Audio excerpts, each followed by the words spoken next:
Politik Indonesia selalu saja seru untuk dibicarakan. Terkadang polemiknya tak masuk nalar sehat kita sebagai rakyat. Inilah opini politik dengan harapan agar negeri kita selalu terawat. Coba-coba bela AHY, Rizik kena tuabok kubu Muldoko. Sebelumnya, Pak Alif, owner Siwat sudah memaparkan bagaimana kondisi FPI dan Rizik Syihab yang sudah bokeh. Sehingga ketika Rizik akhirnya mendapatkan kesempatan untuk disidang secara offline, para simpatisan yang datang tidak seberapa. Tidak ada demo besar-besaran berisi jutaan umat yang membela Rizik. Logistik sudah minim. Oleh sebab itu, tampaknya gerombolan Rizik ini mencari-cari pihak yang bisa mengisi logistik itu. Misalnya, ketika Munarman beberapa hari lalu terlihat sedang mendekati AHY. Munarman menyatakan siap membantu kubu AHY dalam kekisruhan Partai Demokrat yang sedang terjadi. Bentuk pembelaan yang ditawarkan Munarman adalah secara hukum. Jika diminta oleh pihak AHY, alasannya menurut Munarman sesuai dengan prinsipnya selalu membela pihak yang terzalimi. Ternyata langkah yang sama juga dilakukan oleh Rizik Syihab dalam persidangannya. Ya sekalian aja, Rizik tahu kalau sidangnya selalu jadi bahan pemberitaan media. Apapun yang dia katakan akan dikutip oleh awak media. Walaupun sidang offline hari Jumat 26 Maret lalu itu digelar secara tertutup. Dalam pernyataan eksepsinya, Rizik juga menyinggung soal KLB Partai Demokrat untuk dibandingkan dengan kasusnya. Acara Kongres Luar Biasa atau KLB Partai Demokrat yang digelar secara ilegal oleh Kepala KSP Muldoko yang nyata-nyata membuat kerumunan dengan melanggar prokes. Bahkan telah menyebabkan terjadinya bentrok sehingga mengganggu ketertiban umum di Deli Serdang, Sumut pada 5 Maret 2021. Ternyata lagi-lagi dibiarkan oleh pihak kepolisian maupun kejaksaan. Apa karena gembong pelakunya orang istana presiden sehingga super kebal hukum, kata Rizik. Nah, itu AHY rame-rame bawa pasukan ke kantor Kemenkumham juga banyak orang. Kenapa tidak disebut oleh Rizik? Oh iya ya, kan AHY justru jadi target penawaran jasa ya.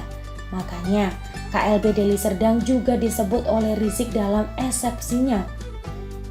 Tentunya pernyataan Rizik ini menimbulkan reaksi dari kubu Muldoko. Tidak mungkin kan diam aja, apalagi disebut ilegal oleh Rizik. Nyatanya, KLB waktu itu digelar dengan sukses, tidak mendapat larangan dari pihak aparat. Juga tidak pernah disebut ilegal oleh Kemenkumham. Malah sedang diminta untuk melengkapi dokumen buat pengesahan di Kemenkumham. Rizik ini siapa? Kok bisa menyebut KLB Deli Serdang itu ilegal? Tanggapan balasan yang keras disampaikan oleh salah satu penggagas KLB, Hengki Luntungan, kepada media. Habib Rizik stres, ujar Hengki, membuat pernyataan dengan langsung nuabok ke Rizik. Masih mending, masih memakai kata Habib.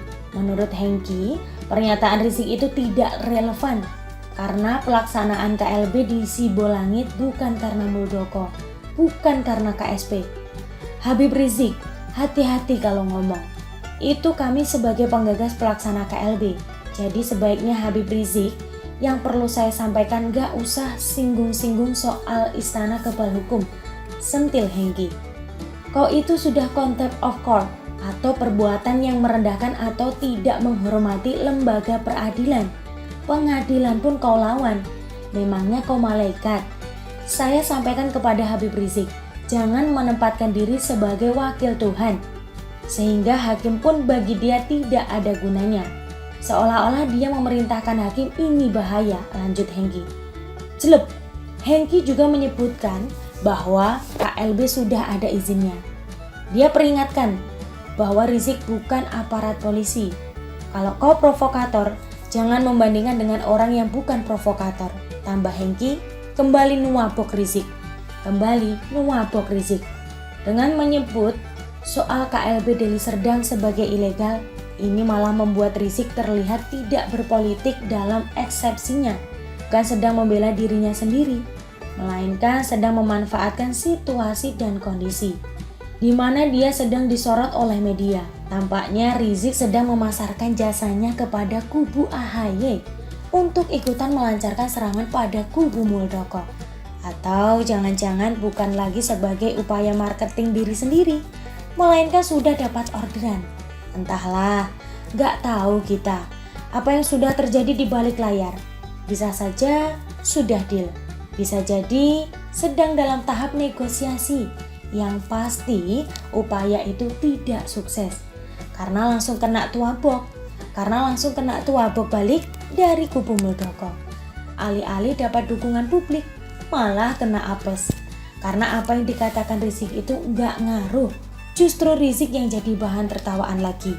Karena habis kena sliding Hengki, seakan dia bukan siapa-siapa lagi, selalu dari kura-kura. Tulisan Nina Nur dari siwo.com. Terima kasih dan sampai jumpa.